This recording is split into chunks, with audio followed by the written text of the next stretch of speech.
Bonjour à tous, j'espère que vous allez excellemment bien. Aujourd'hui on se retrouve pour le biathlon pour faire le débrief du sprint dames du côté de Kontiolahti.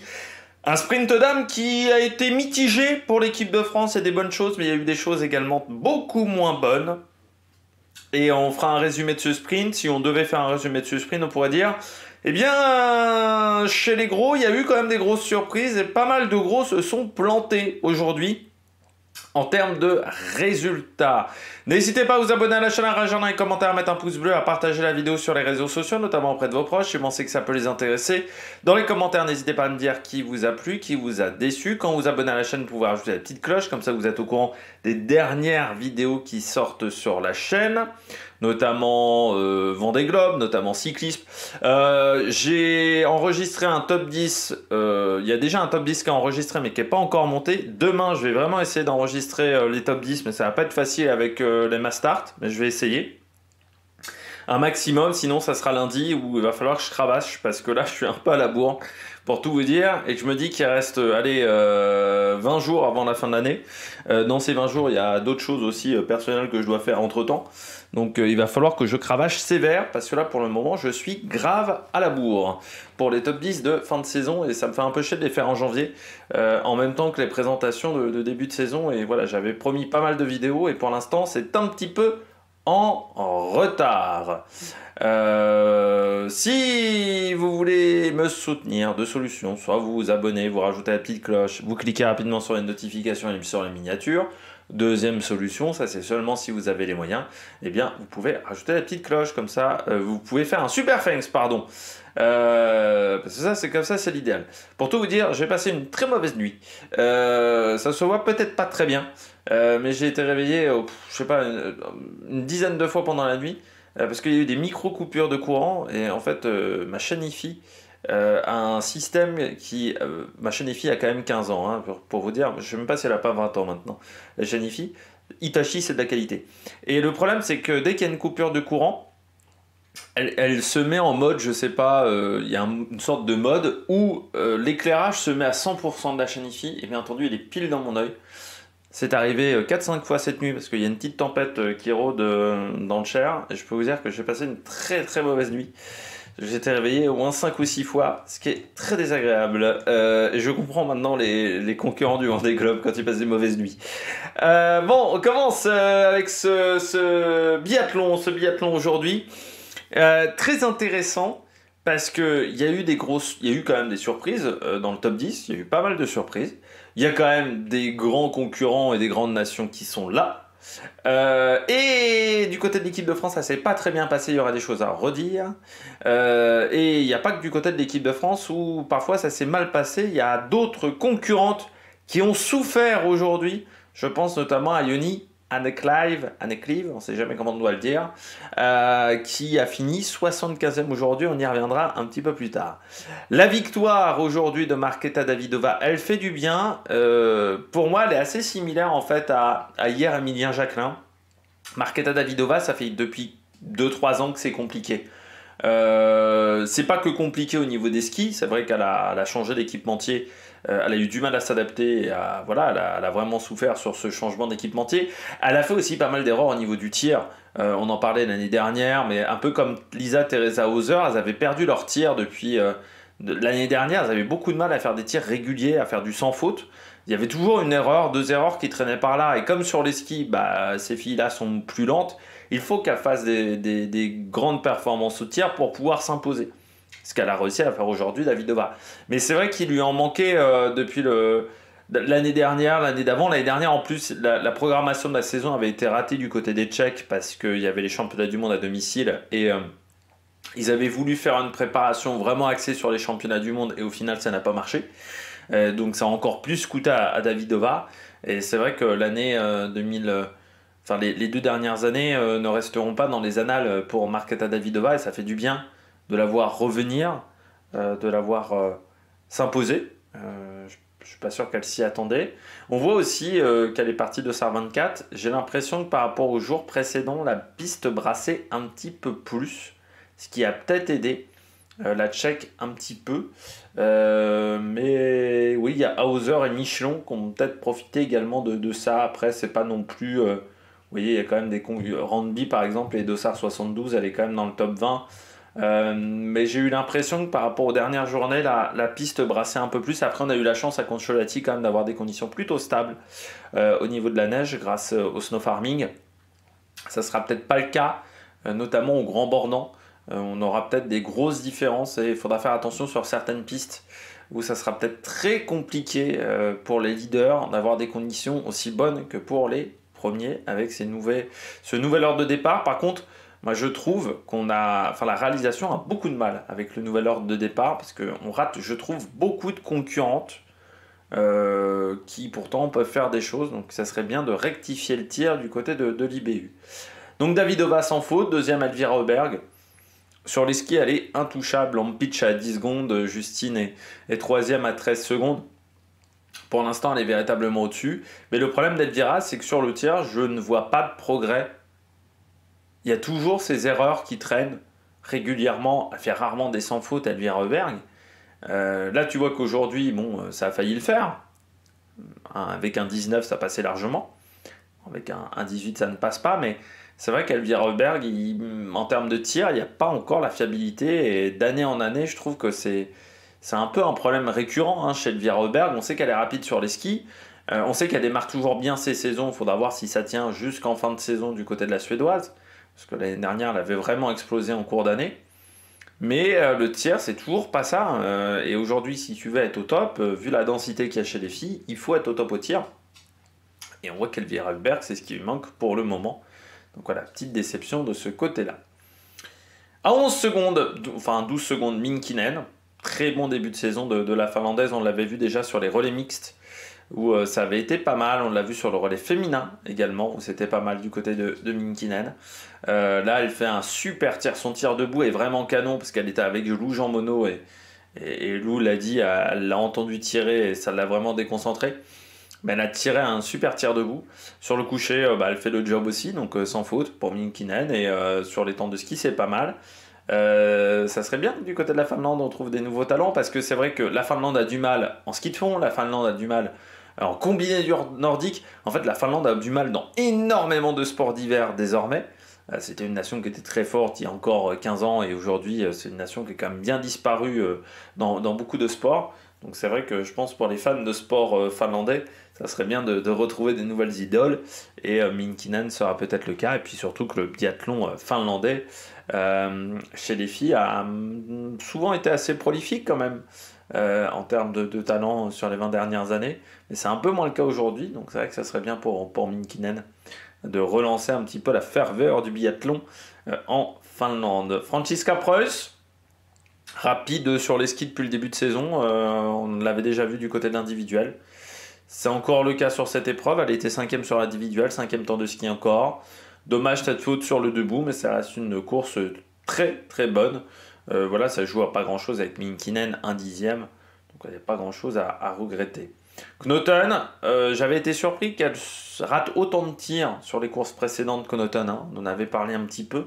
Parce que normalement, c'est quand même une fille qui était plutôt fiable au niveau du tir. C'était plutôt le temps de ski qui n'était pas toujours fantastique. J'ai l'impression qu'elle a progressé comme un petit peu Didier Bionaz au niveau du ski ou certaines Allemandes dans ce domaine-là.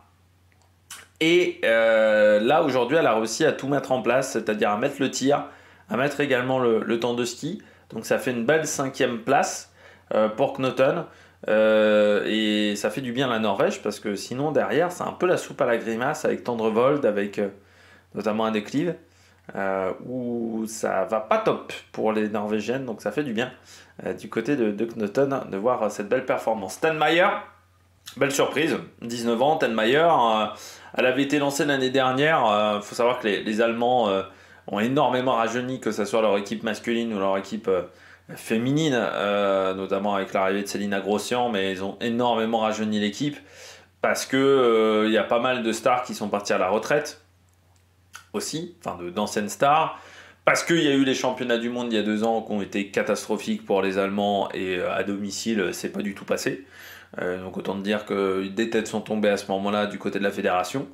parce que le biathlon, ça fait partie des sports importants pour l'Allemagne, genre comme la luge, par exemple, et où le bobsleigh, et pas être présent au top sur ces disciplines-là, c'est pas normal. Et c'est vrai que l'Allemagne, autant chez les garçons, il y avait eu une victoire l'année dernière, une victoire et quelques podiums. Mais autant chez les filles, bon, il y a derrière Preuss, c'est un petit peu difficile. Et Tanmayer, là c'est sympa parce que c'est une jeune fille, très talentueuse. Et on voit, il y a Océane Michelon également, il y a Célina Grossian. Il y a une belle génération là, de filles qui sont performantes. Et surtout, on voit que la transition Coupe du Monde, IBU Cup est plutôt bien gérée. Que ce soit Océane Michelon, Tanmayer, même si elle a quitté l'IBU Cup il y a quelques temps déjà. Mais c'est intéressant parce que c'est pas comme si du côté des Françaises on avait quelques talents qui sont en IBU Cup et qui performent en ce moment. Paula Beauté, Camille Benet, Chloé Chevalier aussi, qui sont en 3 premières places du classement et qui sont vraiment au top pour le moment. Et on se dit que bon, on va peut-être faire des montées descendantes si certaines filles n'arrivent pas à améliorer leur niveau dans les jours à venir.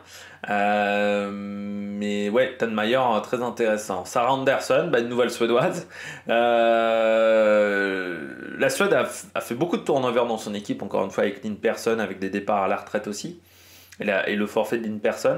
Et je pense que les Suédoises, toutes ces Suédoises-là qui sont pas régulièrement en Coupe du Monde, elles savent qu'il y a une opportunité. Il y a une place ou des places à prendre dans le collectif suédois et que c'est un collectif qui peut apporter également des médailles en relais. On sait, hein, avec les sœurs Auberg, qu'il y a un talent. Et je pense que toutes ces jeunes Suédoises essayent de se placer, de se montrer. Et ça va être intéressant aussi par rapport à Elvira, par exemple, et d'autres filles au niveau du tir. Et Sarah Anderson, ouais, ça marche bien avec un sans faute. Très solide, une course sur les skis qui était pas mal aussi, et pourtant elle part avec un dossard 68, donc elle part tardivement. Ça s'est plutôt bien passé. Lisa Teresa Hauser, sans faute aujourd'hui, un temps de ski qui est correct, aussi du côté de Lisa, de la Lisa Teresa Hauser, et elle a retrouvé son tir. Ça fait plaisir, on va voir si ça va durer dans le temps. Lena qui est grosse. Un temps de ski pas exceptionnel, par contre là aussi un sans faute, et puis Océane Michelon, 9 sur 10.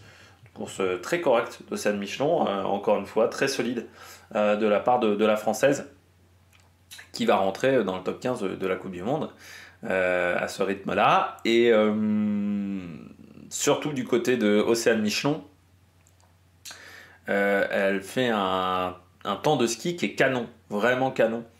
Parce que c'est l'une des meilleures à 9 sur 10, hein, c'est l'une des meilleures avec une faute, il n'y a que Preuss qui est devant. Et elle n'est pas très loin de Preuss au final quand vous regardez, puisque Preuss ça a 12 secondes, Océane Michelon est à 31. Vous voyez que ce top 15 est extrêmement resserré, hein. Fallait vraiment pas se planter, parce qu'on voit que toutes les filles sont extrêmement proches. Il y a quand même sur ce sprint 23 filles en dessous de la minute. C'est quand même extrêmement dense, hein, au niveau du classement. Donc Océane Michelon, vraiment bien. Dorothée Avireur, elle a retrouvé son tir, ça c'est clair et net, donc ça va être très bien sur les courses à 4 tirs. Au niveau des jambes, elle n'a plus les jambes de ses 20 ans. Mais encore une fois, Dorothée Avireur, elle est plus proche de la fin de carrière que du début. Peut-être la préparation n'est pas encore optimale non plus, parce qu'elle a fait quand même pas mal de choses cet été avec Eurosport, notamment pendant les Jeux Olympiques. Donc elle a peut-être eu des petites coupures pendant sa préparation. Du côté de Dorothée Avireur, mais elle est quand même dans un état d'esprit qui est totalement différent de l'année dernière, où elle traînait un petit peu sa misère sur les pistes, où elle était obligée de faire le maximum au tir, et donc des fois elle se mettait un peu trop la pression et c'était compliqué à gérer. Donc là je trouve que voilà, elle a retrouvé des bonnes jambes, des jambes intéressantes, un tir qui est vraiment très bien. Donc on va voir si ça va se poursuivre sur le reste de la saison pour du côté de Dorothée Avireur. Puis Jeanne Richard, très belle course du côté de Jeanne Richard, c'est intéressant pour elle, et ça met sur la sellette forcément Sophie Chevaux dans l'histoire, et Gilonne Guigona aussi, mais du côté de Jeanne Richard, vraiment une course au tir parfait. Le tir couché on le voit pas, il est en bas, mais avec la cadence du tir était vraiment bonne. Sur le tir debout, je ne l'ai pas trop suivi. Il y a des moments où j'étais en train de faire un petit peu 2-3 autres trucs sur mon téléphone. Donc voilà, je pense que je l'ai raté, Jeanne Richard, hein, au niveau du tir debout. Mais le tir couché était vraiment bien. Donc voilà, très solide. Anneberg, pas mal Anneberg, hein. Là aussi, 9 sur 10. C'est régulier depuis le début de saison. Ça marque des points en Coupe du Monde. Il va falloir faire attention à elle pour le général. Parce qu'en gros, Vitodi bon, n'est pas présente. Tendrevold n'est pas dans le coup. Julia Simon, c'est pas top. Justine, pour l'instant, c'est pas exceptionnel. Enfin, c'est un peu mi-figue, mi-raisin. Donc, ce général de Coupe du Monde, on sait pas trop qui peut le jouer pour le moment. Il y a Vireur, on sait qu'il va être régulière. Anneberg, va falloir s'en méfier aussi.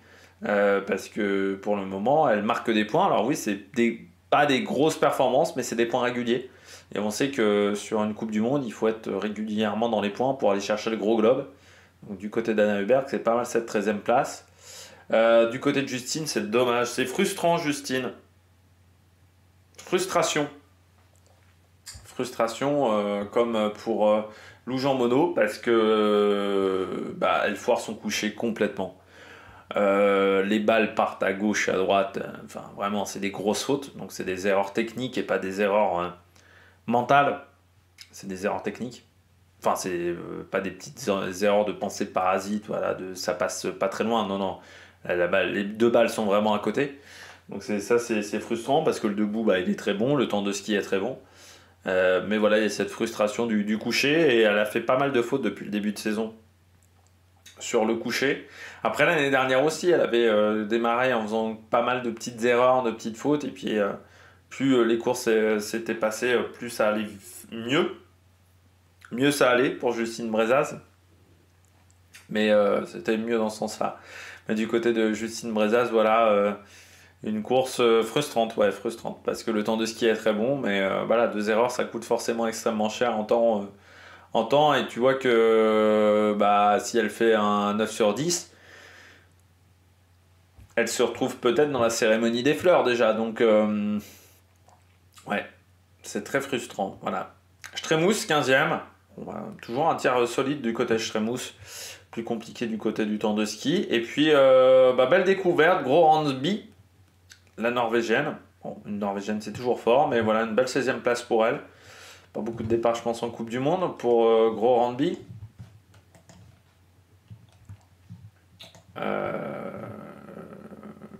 Ouais. Oui, parce que l'année dernière, elle était en IBU Cup. Donc voilà, on voit qu'elle avait fait beaucoup d'IBU Cup l'année dernière. Et que là, et en plus en IBU Cup, elle avait gagné à Otepa, mais c'était un relais mixte. Et ses meilleures performances étaient sur des relais, pas sur des courses majeures. Et même au championnat du monde junior, elle fait 7e de l'individuel, 10e du sprint, alors avec des tirs solides, hein, comme vous pouvez voir.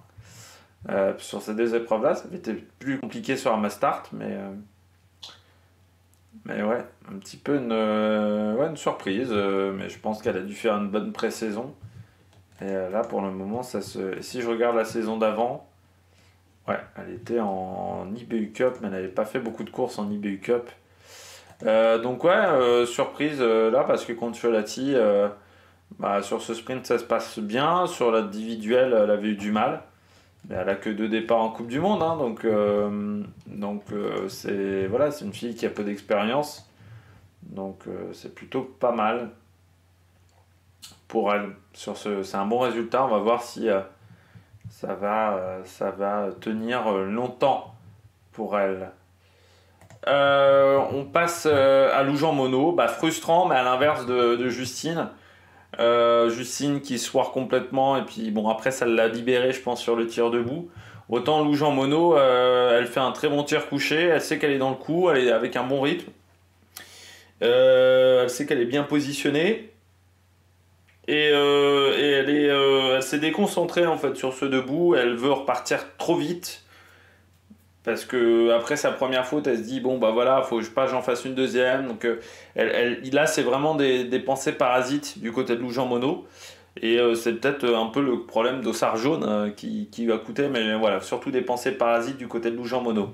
Aïta Gasparine, bon bah sans faute, 18e. Devant Gandler et Vobornikova du côté des autres françaises. Alors on peut noter la belle paire de Maya Klotens quand même, donc en dessous de la minute avec cette 23e place. Et la Varsen 8 sur 10. Voilà, 24e. Orenthaler, sans faute, mais il y a encore des progrès à faire sur les skis, même si c'est quand même mieux que l'année dernière. L'Otelli 9 sur 10, 28e. Juste devant Anna Magnusson, toujours un petit souci avec le temps de ski, et il y a quand même de la concurrence maintenant du côté de l'équipe de Suède, notamment pour les relais. Et puis Heidenberg, 8 sur 10, mais avec un bon temps de ski. Tendrevold, compliqué sur les skis, notamment avec encore une pause. Alors ça c'est inquiétant quand même, Tendrevold. Elle a encore dû s'arrêter à cause d'un problème d'arythmie. Il va falloir contrôler ça après cette compétition contre Cholati, parce que c'est pas normal, hein. Ça lui arrive 2 courses d'affilée. On verra si ça arrive également du côté de la Mastart, mais il y a un problème. Très clairement, il y a un problème. On sait qu'à une époque, elle était sujette au malaise, Tendrevold. Faudrait pas que ça recommence, et j'espère surtout que le staff norvégien va la suivre.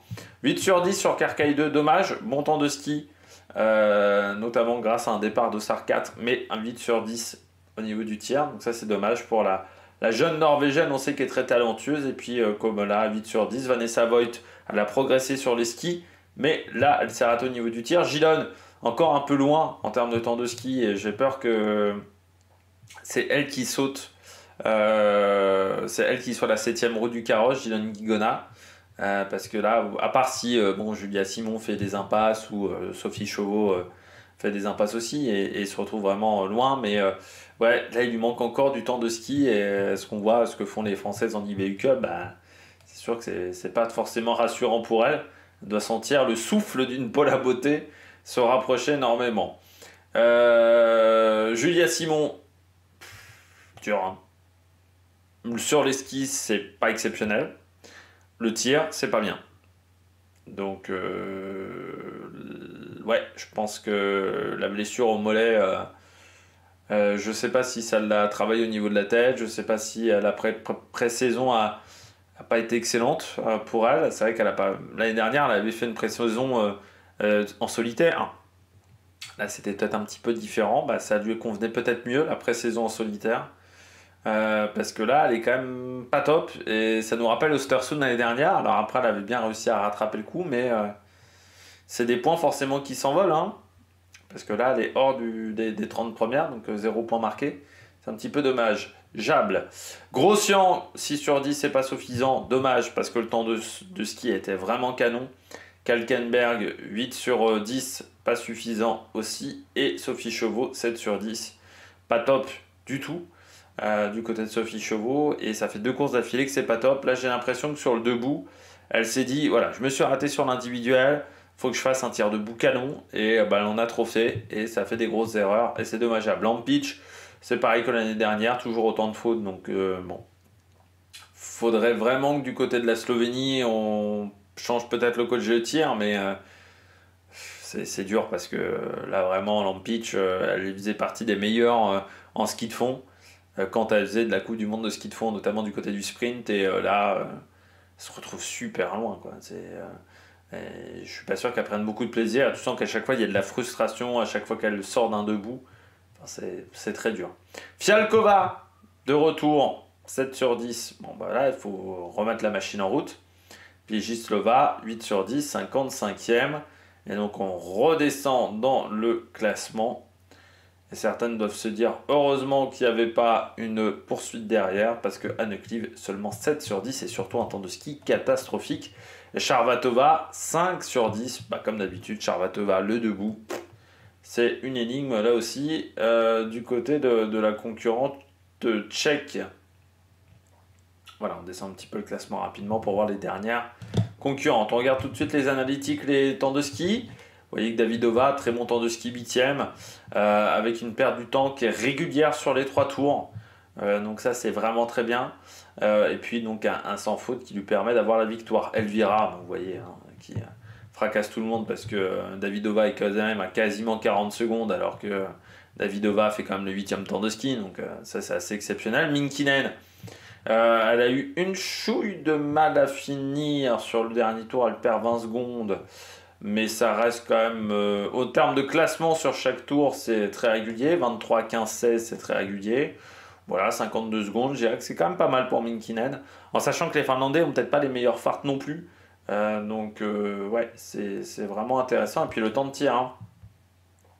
Canon sur le tir debout, hein, on disait, donc 4 secondes. Et le tir couché, ouais, 38e, ce qui reste tout à fait raisonnable. Surtout quand on compare avec les filles devant elle. Francesca Preuss, encore une fois, un temps de ski canon, 5e, avec une perte de temps là aussi qui est très régulière pour la concurrente allemande. Et par contre, bah voilà, une petite erreur sur le tir, donc c'est ça qui la met en dehors du podium, c'est dommage. Cette petite erreur pour elle. Knoten, temps de ski là aussi correct, hein, pour elle, les 16e. Elle est dans ses moyennes, on va dire. Perte de temps qui est assez régulière aussi au niveau des 3 tours. Et un tir bon, qui a été canon. Tenmayer. Ce qui est bien avec Tenmayer, c'est que son dernier tour est le meilleur. C'est-à-dire qu'elle est partie en fait presque trop prudemment. Vous voyez, 21 secondes de perdu dans le premier tour, 18 dans le deuxième, 10 secondes dans le troisième. Donc ça veut dire qu'elle a fini très fort. Donc ça veut dire que bah, sur des courses peut-être avec un petit peu plus longues, ça peut le faire pour Tenmayer. Mais voilà, elle est presque partie trop prudemment, l'Allemande. Au niveau du tir, il y a des progrès à faire sur le coucher, 71e seulement. Et en plus, elle perd beaucoup de temps sur l'installation. Parce que vous voyez, elle perd 2 secondes sur l'installation, enfin sur le passage sur le pas de tir. Là, en termes de tir, elle perd 9 secondes. Et sur le passage entrée pas de tir, sortie pas de tir, elle en perd 12. Donc c'est-à-dire que voilà, il y a 3 secondes qui traînent là-dessus par rapport au meilleur. Donc ça, c'est un truc à travailler sur son installation sur le coucher. Par contre, vous voyez que son installation sur le debout, là, est vraiment très bien parce que 5 secondes 3 de perdu sur le tir, 5 secondes 1 de temps de range time, donc entrée, sortie, pas de tir. Donc c'est plutôt pas mal pour elle de ce côté-là. Mais voilà, il y a des progrès à faire sur le temps de tir sur le coucher et son installation sur le coucher. Sarah Anderson, 29e temps de ski. Donc là, il y a des progrès à faire, mais une perte de temps qui est régulière. Et un temps de tir qui est tout à fait correct. Donc voilà, c'est pour ça que ça fait un sans faute qualitatif. Lisa Teresa Hauser, 32e. Donc je dirais que pour Lisa Teresa Hauser, c'est un bon temps de ski. Le temps de tir canon. Mais ça, c'est habituel du côté de Lisa Teresa Hauser. Les Nike grosses, 34e. Donc là, un peu loin sur le temps de ski. Elle est capable de faire mieux. Mais le tir canon, donc ça fonctionne. Océane Michelon, très bon temps de course, seulement 35 secondes de perdu. Alors le problème d'Océane Michelon, c'est certes il y a 35 secondes, mais vous voyez, c'est dommage, elle part fort et elle a eu un petit peu de mal à tenir, je pense, jusqu'à la fin de la course, parce que premier tour 5 secondes de perdu, dernier tour 19 secondes 3 de perdu, et vous voyez même le classement baisse 4, 7, 11, donc le dernier tour a été compliqué. Pour elle, Dorothea Virer aussi un dernier tour pas évident pour l'italienne, 23 secondes de perdu, ce qui montre peut-être qu'elle manque encore un petit peu de caisse. Par contre, au niveau du tir, elle a retrouvé un tir de qualité, notamment sur le coucher où elle fait le meilleur temps, entrée, sortie, pas de tir, et que 5 secondes de perdu sur le debout, donc ça c'est très très bien. Et Jeanne Richard, il lui manque du temps sur le ski. Mais avec une perte qui est plutôt régulière, un deuxième tour qui est un peu meilleur que le premier et que le dernier. Et le temps de tir, ouais, sur le debout, il y a des progrès à faire aussi parce que 11 secondes de perdu. Anna Heuberg, tir canon, temps de ski par contre pas exceptionnel. Hein. Même pour du Anna Heuberg, elle est capable de faire mieux. Donc ça montre qu'elle n'est pas encore au top de sa forme. Là aussi, hein, 16 secondes, 25 secondes de perdu dans le dernier tour. Donc elle a eu du mal à finir. Justine, ouais, 12 secondes. Après, on peut s'apercevoir qu'il y a peut-être aussi une raison de ses soucis sur le tir sur le premier tour. Elle fait un premier tour canon. Elle perd que 3 dixièmes par rapport à Elvira. Donc je ne sais même pas si c'est par rapport à Elvira, mais elle est vraiment bien. Par contre, son tir en termes de temps, c'est catastrophique. C'est comme si elle avait fait un 7 sur 10, hein, même quand tu regardes au niveau du temps. Le debout, ça va, mais le coucher, vraiment à retravailler. Et par contre, on voit le temps de ski très bon, 12 secondes 9. seulement de perdu sur Elvira, donc ça fait 3 secondes sur Lampitch. Stremous, bon voilà, le temps de ski pas exceptionnel. Gros Ranby, bon temps de ski, hein, 42 secondes de perdu seulement avec ce 9 sur 10. Par contre, un temps de tir pas exceptionnel, hein, 15 secondes de perdu, 96e sur le coucher, et sur le debout, c'est pas mieux, 93e. Donc vraiment sur le temps de tir, il faut enchaîner beaucoup plus vite les balles. Loujean Mono, dommage, le temps de ski était très bon, 33 secondes seulement de perdu, donc 20 secondes par rapport à Justine, c'était très très bien, avec une perte du temps qui là aussi n'est pas très régulière par contre, hein, 6, 5, 10, donc un dernier tour qui a été plus compliqué. Mais sinon sur le reste c'était pas mal. Gasparini, bon là encore une fois un temps de ski pas exceptionnel. Anna Gandler par contre bon temps de ski, hein. 1 minute seulement de perdu, ça c'est très bien. Bon elle a eu du mal à finir mais ça c'est très bien le temps de ski, parce qu'on sait que c'est plutôt une bonne tireuse et que le temps de ski n'était pas toujours exceptionnel. Vowarnikova, dommage le temps de ski qui est pas bon du tout, enfin qui est pas suffisant. Sauf qu'elle perd du temps régulièrement, donc il n'y a pas grand chose d'autre à faire à part essayer de progresser physiquement. Carrara, 30e, donc je dirais que c'est pas mal pour Carrara. Alvarsson, 10e temps de ski, donc ça c'est très très bien. Oran Thaler, 45e, et puis on retrouve Lotelli, Anna Magnusson, Heidenberg. Et Tendrevol, bah vous voyez, hein, elle part fort, 7e temps de ski, mais ensuite la pause lui coûte très cher, et même le dernier tour est pas canon encore, hein. Donc là il y a encore des progrès à faire. Le temps de tir est pas non plus exceptionnel pour Tendrevol, donc c'est pas suffisant. Kierkeide, dommage, elle perd 15 secondes sur le debout en termes de temps de tir. Par contre, un temps de ski qui est pas mal avec le 11e temps du côté de Kierkeide. Et je voulais finir avec Vanessa Voigt, bah là vous voyez, hein, les progrès en temps de ski, 22e, donc dommage le tir pour Vanessa Voigt. Gilon Guigona, bah le problème, c'est qu'il y a une telle densité en équipe de France qui en manque encore, mais vous voyez que sa course est très régulière. Elle aussi, elle finit mieux qu'elle a débuté en termes de classement. Elle commence 34e sur le premier tour, elle finit 18e, donc elle finit très fort. Donc ça, c'est vraiment bien. Et puis Julia Simon, bah, vous voyez, le temps de ski est pas bon, hein. 1-2 de perdu, 25e, c'est pas bon du tout. Bon, le temps de tir est rapide, mais la fiabilité au tir, elle n'était pas là. Donc, mais le temps de tir est toujours rapide, par contre, ouais, le temps de ski, pas bon du tout. Céline Grossian, donc voilà, frustrant, parce que le temps de ski, elle est 4e, très rapide. Et bon, elle a un peu de mal à finir, mais ça reste très correct, hein, parce qu'elle est 8e du premier tour, 3e, puis 8e. Kalkenberg, Sophie Chauveau, 13e, à 50 secondes. Donc là aussi, elle est capable de faire mieux, Sophie, en termes de temps de ski. Mais on voit qu'elle perd beaucoup dans le dernier tour. Bon, elle savait qu'avec un 7 sur 10, ça ne le faisait pas. Donc je pense qu'elle a... Dans la tête, elle est sortie dans sa tête, elle est sortie de sa course. C'est le tir en debout, 81e en termes de classement. Donc là aussi, il y a des progrès à faire. Bon, bah, Lampitch, 2e temps de ski, mais les tirs, c'est toujours pas ça. Et puis, pour vous montrer également... Donc notre ami 75e, notre ami Anne Clive, juste devant Charvatova, vous voyez, une 37,7 de perdu, seulement 62e en temps de ski, et un temps de tir qui était pas bon non plus. Donc ça fait beaucoup de pertes. Même si elle avait fait un sans faute, grosso modo, elle aurait fini 30e de la course. Donc c'est quand même un vrai problème pour Anne Clive. Et Charvatova, bah 5 fautes, hein. Donc, avec un temps de ski qui n'est pas non plus exceptionnel, donc ça coûte très cher. On voit qu'elle explose dans le dernier tour encore, hein. Charvatova 48e alors qu'elle commence 20e sur les 2 premiers tours, donc elle n'arrive pas à tenir la cadence. Bon, je crois qu'on a fait un tour des analytiques. Demain, les Mastart, les 2 Mastart. Donc on reviendra demain soir sur les différents classements de ces épreuves. Allez, ciao sur la Mec Production.